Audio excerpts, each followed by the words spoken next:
अस्सलाम अलैकुम। पोशीन आपकी खिदमत में एक बार फिर सच्ची कहानी के साथ हाजिर है। कहानी एक रात की। मैं एक वेल एजुकेट और नौजवान हूँ। मेरी उम्र करीब 24 साल है। मेरी फैमिली नहीं थी। पैदा होते ही माँ बाप एक एक्सीडेंट में चल बसे और इसके बाद ऐसे ही धक्के खाकर रिश्तेदारों के रहीम व करम पर परवान चढ़ा। लेकिन इनकी खुदगर्जी की वजह से सब कुछ छोड़कर अकेला रह रहा था और मुझे कोई माकूल नौकरी ना मिलने की वजह से टैक्सी चलाता था।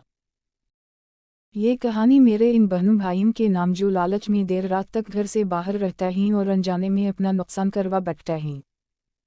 ये दिसंबर की सिर्फ तरीन रातें थीं और आज मुझे सबा से कोई सवारी ना मिलने की वजह से मैं परेशान था और लालच में ये सोचकर इधर इधर घूमता फिर रहा था कि शायद कोई सवारी मिल ही जाए। मगर रात के करीब 12:30 का वक्त था। मैं अपने घर से बहुत दूर निकल आया था। शायद ज़्यादा नहीं तो 3 घंटे का सफ़र तो था ही और धनद हर रोज़ की तरह उरूज पर थी। मैं भी थकन महसूस कर रहा था, इसीलिए घर जाने का सोचा। मैंने गाड़ी अपने घर की तरफ दौड़ा दी। धनद ऐसा कदर तेज़ थी कि बामशक्ल गाड़ी की लाइट कुछ फिट दिखा सकती थी। मैं अभी थोड़ी ही दूर गया था कि मैंने महसूस किया कि अंधेरे में किसी वजूद ने मुझे रुकने का इशारा किया है, मगर मैं सिर्फ शक में था। अपने शक को यकीन में बदलने के लिए मैंने गाड़ी बैक की और एक खुशी का एहसास गुजरा क्योंकि वो कोई औरत थी जो किसी सवारी का ही इंतज़ार कर रही थी। मुझे थोड़ा आगे तक जाना है, क्या आप मुझे छोड़ देंगे? इस औरत ने खुद को मुकम्मल तौर पर लपेटा हुआ था, यहाँ तक कि उसका चेहरा भी ढका हुआ था। मैं इसकी नस्वानी आवाज़ की पुरस्रायत पर चौंका। जी बिल्कुल, आइए, मैं आपको आपकी मंजिल तक छोड़ दूँगा। कहते हुए मैंने इस औरत के लिए गाड़ी का सामने दरवाज़ा खोला और वो भी जल्दी से गाड़ी में बैठ गई। मैंने गाड़ी की रफ्तार बढ़ाई। मेरे पूरे रास्ते में सिर्फ एक ही जगह आबादी आती थी और वो था एक अदद हॉस्पिटल जो कि रास्ते में ही बनाया गया था और मैं अभी इससे बहुत पीछे था। हशट यार! चलते हुए अचानक गाड़ी ने हिचकुला लिया और मेरी भी सांस अटक गई। शायद गाड़ी का टायर पंक्चर हो गया है। मैं थोड़ी देर लगेगी, आप रिलीज होकर बैठो। मैंने गाड़ी से उतरते हुए इस औरत को मुखातब किया, मगर ना जवाब हमें आया और ना नुमी। मैं भी खामोशी से उतर गया। कुछ तो अजीब है, मगर किया यही सोचते हुए मैंने गाड़ी का टायर बदला। एक ड्राइवर था इसलिए हर चीज़ रेडी रखता था। इस दौरान कुछ भी अजीब नहीं हुआ। मैं वापस आकर गाड़ी में बैठा और सफ़र शुरू कर दिया। मैं हैरान था कि एक औरत, वो भी आधी रात को, कहाँ और कैसे। इसकी खामोशी की वजह मैं समझ सकता था। शायद रात में अकेले मर्द के साथ सफ़र किसी तरह आसान नहीं होगा। अब मैं हॉस्पिटल के सामने से गुजर रहा था। फुटपाथ पर लगे हुए बड़े बड़े रोशनदान अपनी रोशनी से धनद को मात देने की नाकाम कोशिश कर रहे थे, मगर रोशनी इतनी ज़रूर थी कि सड़क दिखाई दे सके। तभी मुझे एक डॉक्टर दिखाई दी जिसने कपड़ों के ऊपर सफ़ेद और कोट नुमा शर्ट पहन रखी थी। शक्र है कोई तो मिला। मेरे गाड़ी करीब करते ही वो बैक दरवाज़ खोलते हुए डॉक्टर बोली, मगर इससे पहले कि मैं कुछ पूछता मैंने डॉक्टर की चीख सुनी और वो जल्दी से गाड़ी के पीछे बैठने के बजाय गाड़ी का अगला दरवाज़ा खोलकर मेरे करीब बैठ गई।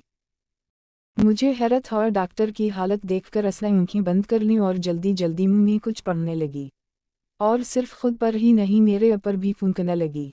मुझे हैरत हुई और साथ ही साथ दिल में हंसी भी आ। खैर मैंने सफ़र शुरू किया।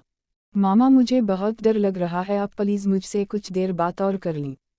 इस लड़की ने, जो कि पूरा घंटे से फ़ोन पर लगी हुई थी, फिर से जिद होकर अल्तजा की, मगर शायद अगला भी इसकी हरकत से तंग आ गया था और उसने कॉल काट दी। मेरा नाम डॉक्टर साइमा है और मैं उसी हॉस्पिटल में जॉब करती हूँ, मगर आज मजबूरा मुझे एक डॉक्टर की रिप्लेसमेंट करनी पड़ी और उसी वजह से पहली बार इतना डर लगा रहा है क्योंकि मैं कभी इतनी रात गए बाहर नहीं रही। डॉक्टर साइमा ने अपनी कंडीशन बताई और अब मुझे भी इसकी घबराहट की वजह यही लगी। खैर वो बहुत बातूनी थी, इस बात का अंदाज़ा मुझे पहले ही हो गया था, ऊपर से वो डरी हुई भी थी। खैर मेरी भी इससे अच्छी खासी बातें होती रहीं। इस दौरान इस औरत को मैंने नज़रों में रखा जो कि बदस्तूर अपने आप को लपेटे हुए बैठी थी, मगर मैं ने महसूस किया कि डॉक्टर साइमा पीछे देखने से घबरा रही हैं। रोको, मुझे बस यहीं उतरना है। मैंने गाड़ी चलाते हुए फिर इस औरत की आवाज़ सुनी, मगर ये किया यहाँ तो दूर दूर तक आबादी का नाम व निशान तक नहीं है, बल्कि एक बहुत ही पुराना और बोसीदा कब्रिस्तान था वो तो।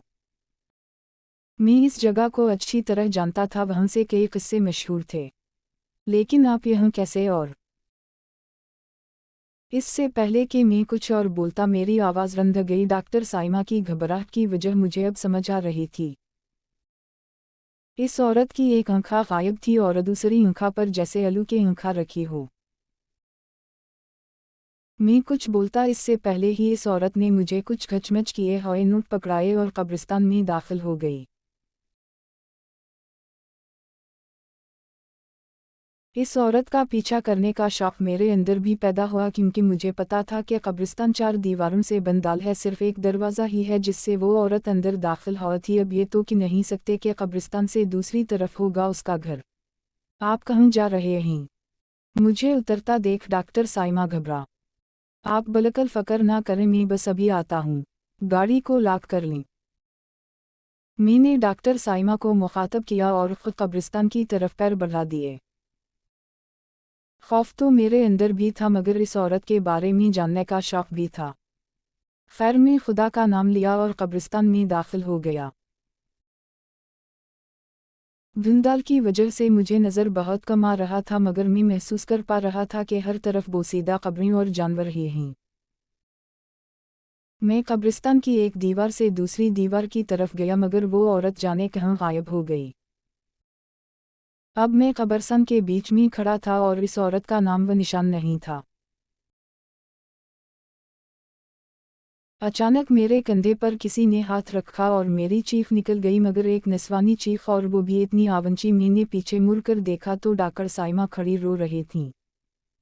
प्लीज़ चलें यहाँ से, मुझे ले चलें प्लीज़। मैं आपके हाथ जोड़ती हूँ। डॉक्टर साइमा ने हाथ जोड़ते हुए कहा। मगर आप यहाँ क्या कर रहे हैं? अलामत वाविन। मैंने हैरत और दबी हुई आवाज़ में कहा। मुझे गाड़ी में अकेले डर लग रहा था। डॉक्टर साइमा मनमनाई।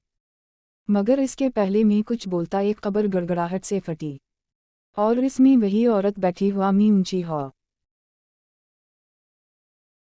वो अपनी आई आँखा से हमें घूर रही थी। इसके गर्द अचानक आग का अलाव भड़का और इसकी चेखें आसमान से बातें करने लगीं। शायद हमने उसका चला तबाह कर दिया था। मुझे समझने में ज़्यादा वक्त नहीं लगा, ये एक जादूगरनी है जो कॉल चला कर रही है। बस फिर किया था, मैंने डॉक्टर साइमा का हाथ पकड़ा जो ये सब देखकर मेरी झोली में गिरकर बेहोश हो चुकी थी, को उठाया और भागकर इस कब्रिस्तान से बाहर निकल आया। मैं हैरान था कि इस औरत ने हमें जिंदा कैसे छोड़ दिया। मगर इस रात के बाद मैंने तौबा कर ली कि कभी भी ऐसी जगह नहीं जाऊंगा। वो दिन और आज का दिन मैंने कभी टैक्सी नहीं चला, क्योंकि डॉक्टर साइमा के तौसत से मुझे एक फैक्ट्री में मैनेजर की जॉब मिल गई।